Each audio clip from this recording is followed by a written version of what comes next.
제가 그 초등학교, 중학교, 고등학교 이렇게 다닐 때 달리기를 잘했습니다. 운동을 좋아했고 달리기를 잘해서 늘 학교에서 반 대표로 나갈 뿐 아니라 학교 대표로도 육상대회 많이 출전을 했습니다. 100m를 잘 뛰었습니다. 100m를 뛰면 11초 7에 뛰었어요. 11초 7은 굉장히 빠른 겁니다. 예.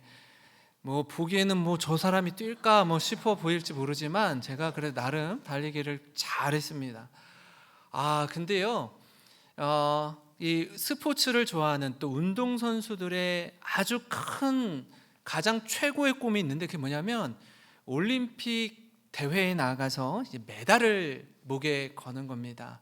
가장 큰 영광의 순간이 될 겁니다. 올림픽이 월드컵도 그렇고 올림픽도 그렇고 아시안 게임도 그렇고 몇 년에 한 번씩 하죠?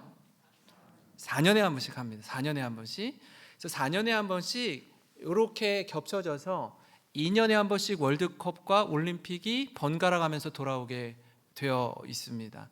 올림픽을 4년에 한 번씩 여는데요. 이번에 이 성경 유적지 탐방을 다녀오다가 그리스에 머물게 됐는데 이제 밤이었어요. 해가 뉘어지는 밤에 이 가이드 선교사님이 이곳에 잠깐 들려서 사진 찍자고 하더라고요. 그래서 여기가 어딥니까? 라고 물었더니 2004년도 아테네 올림픽이 열렸던 개막식과 또 그 축구 결승전이 열렸던 아테네 올림픽 스타디움이라고 말씀해 주시더라고요. 한 7만 4천 명 이상 수용하는 공간인데요. 너무나 멋진 거예요. 기가 막히게 아름답더라고요. 이곳에서 여러분 저 앞에 보면 뭐가 있죠? 올림픽 이거 뭐라 그러지? 오륜기도 있고 그 앞에 여기 가까이에 뭐가 있지 않아요? 시상대가 있는 시상대가 그죠? 시상대가 있습니다. 금메달, 은메달, 동메달 딴 이 시상대가 있어요. 여기 올라가서 메달을 목에 걸면 국기가 개양이 되고 이제 국가가 울려 퍼지게 되는데요. 여러분 잘 알고 있는 이 김연아 선수는 우리나라를 아주 국위선양을 한 유명한 선수이기도 하죠.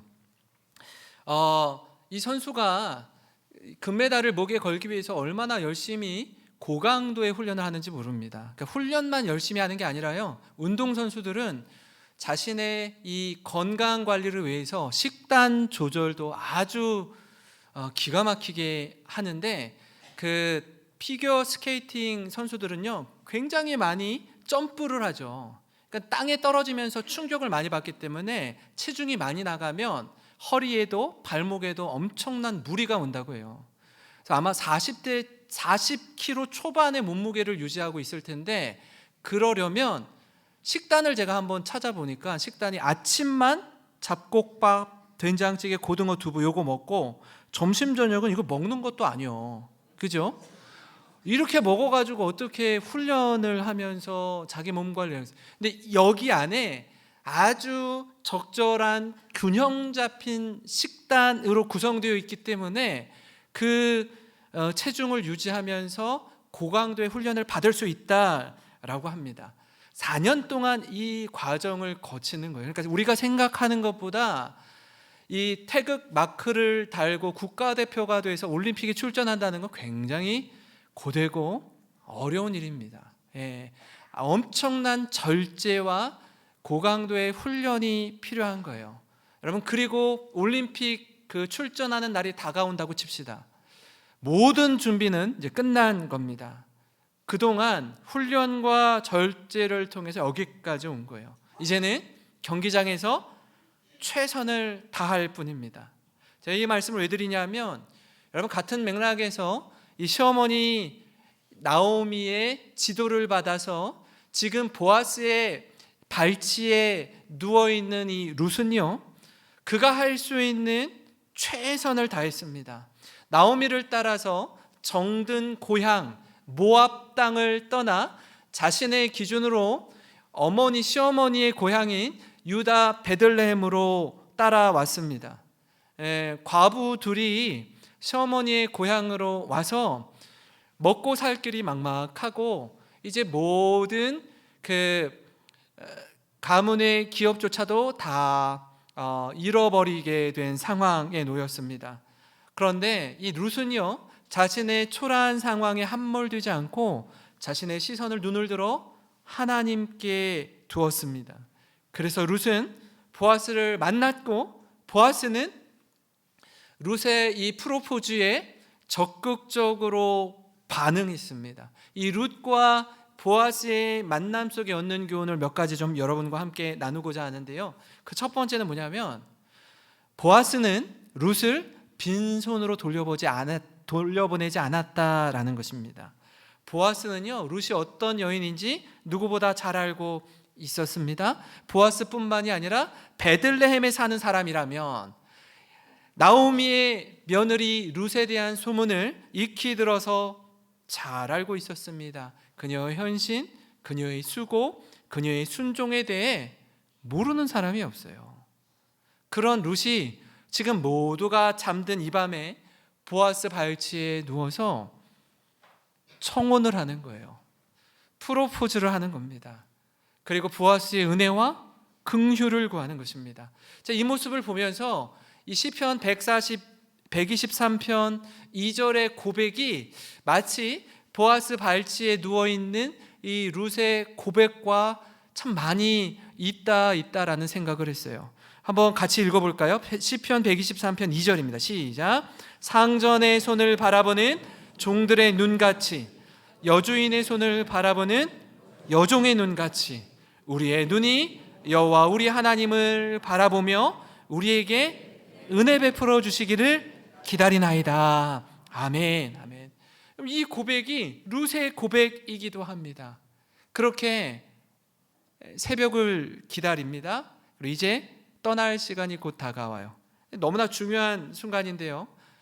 지금 이 순간 보아스를 찾아온 사실을 다른 사람들이 알면 안 되기 때문에 동트기 전에 새벽이 가장 짙고 깊다라고 이야기하는데, 그때 이제 보아스가 룻을 집으로 돌려보냅니다. 근데 집으로 돌아갔는데 보아스가 룻을 그냥 보내지 않습니다. 그냥 보내지 않아요. 15절에 보니까 이렇습니다. 보아스가 이르되 내 겉옷을 가져다가 그것을 펴서 잡으라 하매 그것을 펴서 잡으니 보리를 6번 되어 룻에게 지워주고 성읍으로 들어가니라. 겉옷을 펴라 하고 돛박으로 보리를 6번 이렇게 지워준 다음에 어떻게 해요? 되어주고 그걸 가지고 집으로 돌아가라라고요. 보아스는요, 그 이름의 뜻처럼 유력한 자였습니다. 힘이 있는 자였어요. 여러분, 우리 주위를 돌아보면 힘 있는 자, 가진 자들을 만나게 됩니다.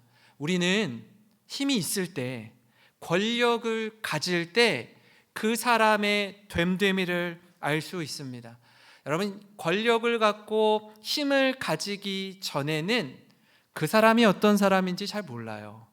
근데 그 사람에게 힘이 딱 쥐어지는 순간에 그 사람의 진짜 모습을 알 수 있습니다. 한번 여러분 주위에 힘을 가진 분들을 이렇게 한번 생각해 보세요. 그분들이 힘을 어떻게 사용하는지 한번 떠올려 보시기 바랍니다. 그리고 또는 이 자리에 계신 분들 가운데 힘이 있고 능력이 있는 분이 계시다면 나는 그 힘을 어떻게 사용하고 있는가 한번 스스로 질문해 보시고 답해 보시기를 바랍니다. 보아스는요, 자신이 가지고 있는 힘을 지혜롭게 사용할 줄 알았습니다. 보아스는 자신과 함께하는 일꾼들을 존중할 줄 알았어요. 그저 나 혼자만 잘 사는 것이 아니라 함께하는 이들이 더불어 잘 살기를 마음 중심으로 원했습니다. 여러분, 그 모습, 그 일상의 성품이 룻을 대할 때도 고스란히 드러나는 것입니다. 17절을 보시면 이렇습니다. 이르되 그가 내게 이 보리를 6번 되어주며 이르기를 빈손으로 내 시어머니에게 가지 말라 하더이다 하니라. 여러분, 보아스는요, 홀로 계신 시어머니를 룻이 잘 섬기도록 빈손으로 보내지 않았습니다. 보리를 풍족히 내어주었어요. 그게 보아스의 진심이었습니다. 제가 작년 여름에 가족들과 함께 경주로 여행을 다녀왔습니다. 경주가요, 딱 군산만한 규모입니다. 한 26만 명의 시민이 있는데, 이렇게 인터넷으로 네이버에서 이렇게 서치를 하면 경주 가볼 만한 곳 이렇게 찾으면 뭐 다 고만고만한 자리에 있어요. 한 5분, 10분, 15분 운전하면 경주 끝에서 끝까지 아주 유명한 관광지나 많은 여행객들이 모이는 곳에 금방금방 갈 수가 있습니다. 근데 여름에 왜 이렇게 더웠는지 막 너무 힘이 드는 거예요. 그러던 중에 제가 최부자댁, 최부잣집 얼굴 딱 보고서 여기 좀 가보고 싶은데, 그러고 자 얘들아 우리 최부잣집에 한번 갔다 와보자 하고서 가려고 하는데, 제 아내와 제 딸은 아빠 힘들어서 도저히 못 가겠다고, 차 안에 있을 테니까 당신만 갔다 오라고. 그래서 저와 제 아들이 땀을 뻘뻘 흘리면서 이제 최부잣집에 이렇게 갔어요. 가니까 그냥 오래된 이렇게 집이 하나 있더라고요. 특별히 대단한 게 있고 그러진 않았습니다. 근데 제가 한 가지 눈에 띄었던 그런 글을 보고서 적잖이 감동을 받았습니다. 왜냐하면 수백 년 전에 이 최부잣집 가문이 어떻게 그들의 인생을 펼쳐갔는지, 어떻게 사는 것이 부잣집인 자신들이 이웃과 함께 공존하며 살아가는지, 그 마음가짐, 그 스피릿을 좀 볼 수가 있었는데요. 자신을 지키는 교훈 6가지와 집안을 다스리는 교훈 6가지를 제가 한번 읽어드리겠습니다. 한문은 따로 읽지 않고요. 한번 보겠습니다. 스스로 초연하게 지내고 남에게 온화하게 대하며 일이 없을 때에 마음을 맑게 가지고 일을 당해서는 용감하게 대처하며 성공했을 때는 담담하게 행동하고 실패했을 때는 태연히 행동한다. 자신을 지키는 교훈 6가지고요. 집안을 다스리는 교훈 6가지를 보면 이렇습니다. 과거를 보되 진사 이상의 벼슬을 하지 말라. 만석 이상의 재산은 사회에 환원하라. 흉년기에는 땅을 늘리지 말라. 과객을 후하게 대접하라. 주변 백리 안에 굶어 죽는 사람이 없게 하라. 시집 온 며느리들은 3년간 무명옷을 지어 입게 하라. 백리. 심리가 몇 킬로예요? 심리가 4kg입니다. 백리면 40kg면 제가 생각할 때 그때 당시에 경주 전체 거리를 40km 안에는 경주를 넘어선 범위가 포함될 것 같아요. 40km 안에, 우리 집 근처 주위에 40km 안에 산 사람들 중에 굶어 죽는 사람이 없게 하라. 그러니까 내어 주라는 거예요. 섬기라는 겁니다. 시집 온 며느리들은 3년간 무명옷을 지어 입게 하라. 그러니까 부잣집에 시집 왔다라고 해서 교만하지 말고 겸손하게 지내라 라고 가르쳤어요. 지금은 영남대학교를 지을 때 모든 재산을 다 기부해서 이제 부잣집으로서의 막은 내렸다라고 이야기를 하더라고요. 여러분, 이 최부잣집의 가문의 가르침을 보면요, 노블리스 오블리제의 정신을 볼 수 있습니다. 무슨 말인가 하면, 사회적으로 높은 지위에 있는 사람일수록 그 높은 사람이 가지는 도덕적 의무, 사회적 책임을 성실하게 감당하는 것, 그게 노블리스 오블리제의 정신이에요. 근데 많은 이들이 여러분 이거를 잊고 삽니다. 잊고 살아요. 사랑하는 성도 여러분, 보아스가 룻에게 보여주는 모습이 바로 이와 같습니다. 하나님께서 우리에게 베푸시는 은혜가 이와 같습니다. 우리 주님은요, 우리를 빈손으로 돌려보내지 않으십니다. 우리가 기대하고 생각하고 상상하는 것 이상의 것으로 넘치도록 채워주십니다. 그 사랑과 은혜를 힘입어서 우리도 주님 닮은 제자의 삶을 구현하고 살아내는 모든 성도님 되시길 주님의 이름으로 축원합니다. 여러분 그런가 하면요, 이 룻과 보아스의 만남 속에 얻는 교훈 다른 한 가지는 뭐냐면, 모든 준비를 마친 후에는 기다림의 시간을 가지라는 거예요. 시어머님의 말씀에 오롯이 순종한 룻은요, 보아스를 만난 이야기를 시어머니께 그대로 전달합니다. 그리고 이야기를 다 들은 시어머니 나오미가 룻에게 이렇게 답해요. 18절 상반절인데요, 이에 시어머니가 이르되 내 딸아, 이 사건이 어떻게 될지 알기까지 뭐하라? 앉아있으라. 앉아있으라. 룻과 나오미는 최선을 다했습니다. 그들이 할 수 있는 모든 걸 다 쏟아 부었어요. 이제는 기다림의 시간을 갖는 겁니다. 이제는 하나님 앞에서 엎드림의 시간을 갖습니다. 기도하면서 주님의 뜻을 구하는 시간입니다. 여러분, 이 시간을 어떻게 보면요, 아무것도 하지 않는 시간처럼 느껴질 수도 있습니다. 제가 우리 직분자 후보분들에게 지난 2주 동안은 입을 다물고 하나님 앞에 새벽을 깨워 기도로 준비하라고 말씀을 드렸습니다. 사람들 찾아가서 나 뽑아달라고, 나 한 표 달라고 이야기하지 마시고 하나님 앞에 엎드려 기도하는 시간을 갖도록 말씀드렸습니다. 어떤 사람은요, 이렇게 아무것도 하지 않고 기다려도 되는가 하고 생각할지 모릅니다. 그러나 그렇지 않아요. 여러분, 차가 힘있게 달려가려면 우선 차 안에 기름을 채워 넣어야 됩니다. 그죠? 여기 교회 앞에도 주유소가 있는데요, 여러분, 주유소에 가서 주유할 때 문구가 하나 적혀 있어요. 뭐예요? 주유 시에는 시동을 끄세요. 주유할 때 뭐라고요? 시동 끄라는 거예요. 아무것도 하지 말라는 거예요. 아무것도 하지 않는 것처럼 느껴지지만 여러분, 하늘의 은혜를 기다리는 시간입니다. 무언가 열심히 움직이고 발로 뛰어야 한다라고 생각하지만 최선을 다했으면 이제 하나님의 은혜를 다운로드해야 합니다. 그러나 우리는 종종 이 기다림의 시간을 견디지 못해서 이를 그르칠 때가 있어요.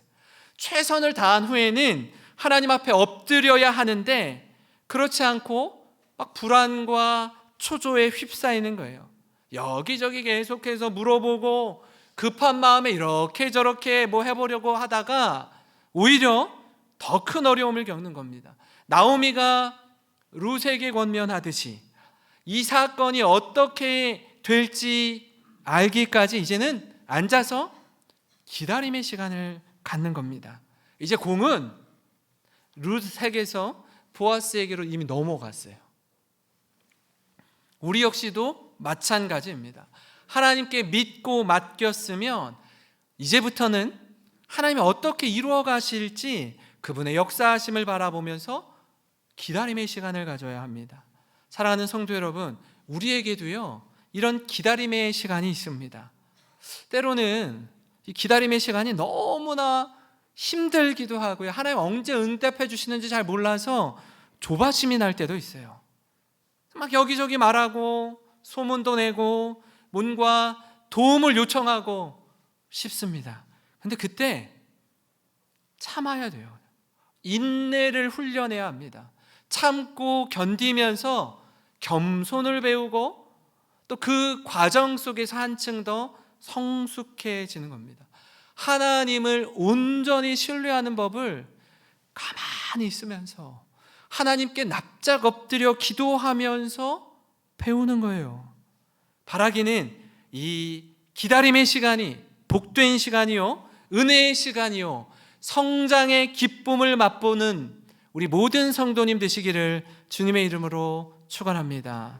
여러분, 마지막으로요, 이 룻과 보아스의 만남 속에 얻는 교훈은 뭐냐면 우리를 위해서 쉬지 않으시는 하나님을 기대하는 것입니다. 그러니까 룻과 나오미는 기업 물을 자의 은혜가 필요한 사람들이었습니다. 고향 베들레헴으로 돌아왔지만 이제 나이 들어서 아무것도 할 수 없게 된 이 나오미는요, 가문을 이어갈 상속자가 더 이상 없는 거예요. 그렇기에 더욱 자신의 가문을 일으켜 세울 기업물을 자의 도움이 절대적으로 필요했습니다. 그때 이 자신 곁에 남은 유일한 며느리였던 이 룻을 통해서 하나님은요, 무너진 가정을 다시 세우기 시작하십니다. 한 여인의 온전한 순종을 통해 희망 없는 가정에 소망을 주시는 거예요. 룻은 나오미의 말씀에 온전히 순종했습니다. 한번 생각해 보세요. 문화가 다르고 언어가 다른 낯선 땅에 온 룻이 지금 어머니가 이렇게 저렇게 하라고 하는데 자신들이 어렸을 때 태어나서 살았던 문화와는 전혀 다른 문화인데 어머님의 말씀에 오롯이 순종하는 거예요. 왜요? 어머님을 존경하고 신뢰하는 마음으로 따르고 순종하는 것입니다. 그녀는 할 수 있는 한 최선을 다했습니다. 이제 공은 누구에게 넘어갔다고요? 보아스에게 넘어갔어요. 저 여기서 나오는 이 나오미의 표현이 참 와닿았는데요. 18절 하반절입니다. 우리 한번 같이 읽어보겠습니다. 시작. 그 사람이 오늘 이 일을 성취하기 전에는 쉬지 아니하리라 하니라. 아멘. 그 사람이 오늘 이 일을 성취하기 전에, 그 사람이 누굴까요? 보아스예요. 보아스가 오늘 이 일을 성취하기 전에 보아스가 쉬지 않는데요. 너는 앉아있으면 되는 거예요. 기다리면 되는 겁니다. 룻과 나오미가 걱정하고 염려하던 모든 것이 이제 보아스에게 넘어갔습니다. 그녀의 정중한 부탁을 듣고 보아스는 오늘 새벽부터 일하기 시작하는 거예요. 이 일을 성취하기까지 쉬지 않고 일할 것입니다. 그리고 4장으로 넘어가면 책임지고 성실하게 일하는 보아스를 만나게 됩니다. 쉬지 않고 일하는 보아스를 보게 돼요. 보아스의 룻의 관계를 통해서 우리는 예수님과 우리와의 관계를 생각할 수 있습니다. 우리는요, 룻과 같이 아무 소망도 없고 갈 길 몰라 방황하는 자들이었습니다. 그런 우리를 그리스도의 십자가로 덮어주시는 은혜로 우리를 구원해 주신 줄 믿습니다. 여러분, 룻의 간곡한 요청에 보아스는요, 룻을 위해 열심히 쉬지 않고 일합니다. 이처럼 예수님은 우리의 간절한 기도에 최선의 것으로 응답해 주십니다. 여러분, 우리가 열심히 일한다고 일하지만 우리가 일하면 우리가 일하는 걸로 끝나지만 우리가 기도하면 우리 주님이 일하시는 줄 믿습니다. 우리 주님이 역사하시는 거예요. 그 은혜를 누리고 경험하는 저와 여러분이 되기를 소망합니다. 우리 삶을 돌아볼 때요, 우리가 할 영역이 있고 주님이 하시는 영역이 있습니다. 여러분, 갈릴리 가나의 혼인잔치에서 결혼 예식이 열렸는데 포도주가 떨어지죠. 그래서 어머니 마리아가 하인들에게 말합니다. 예수님이 무슨 말씀을 하시든지 너희가 그대로 순종하라 라고 이야기해요. 결혼식에 참여했는데 포도주가 떨어졌어요. 이거는 큰일 나는 겁니다. 그죠? 큰일 나는 거예요. 제가 어제 우리 하집사님의 둘째 아들이 이제 결혼 예식이 있어서 갔습니다. 가서 축의금을 내면 뭐를 주죠? 식권을 줘요. 그래서 식권 2장만 주세요 이렇게 얘기를 했는데 식권이 떨어졌다는 거예요. 포도주가 떨어진 것과 같은 거예요. 그래가지고 목사님 죄송해요, 식권이 떨어졌는데 지금 밑에 식권 가지러 갔으니까 잠깐만 기다려주세요 그렇게 얘기하시더라고요. 그래서 저도 이런 상황이 당황스럽잖아요. 그래서 이제 기다리고 있었는데 생각한 것보다 많은 하객들이 오신 거예요. 그죠? 식권을 더 가지러 이렇게 가셨습니다. 예수님이 갈릴리 가나의 혼인잔치도 똑같았던 거예요. 포도주가 떨어졌어요. 근데 이제 하인들이 예수님께 나와서 이렇게 기다리고 있는데 예수님이 뭐라고 하셔요?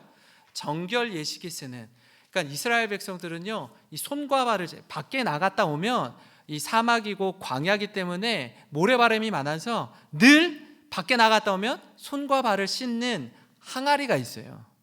그 정결 예식에 쓰는 항아리가 엄청나게 큰데 그 항아리에 물을 담으라는 거예요. 물을.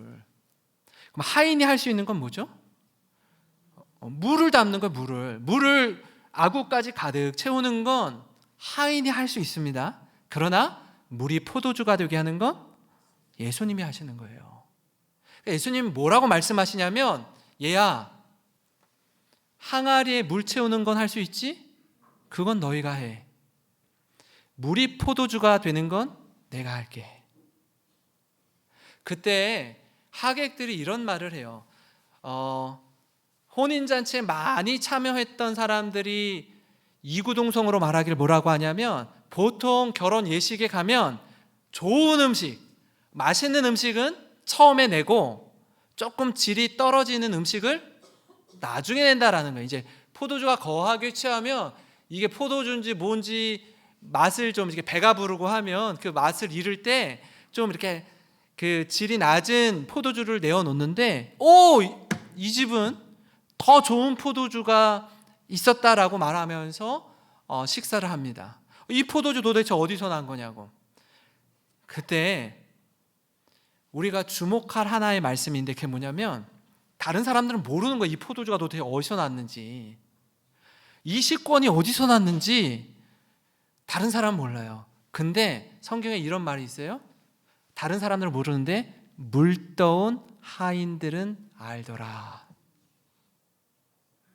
여러분, 예수님의 말씀에 순종했던 하인들은 이 포도주가 어떤 포도주인지 아는 거예요.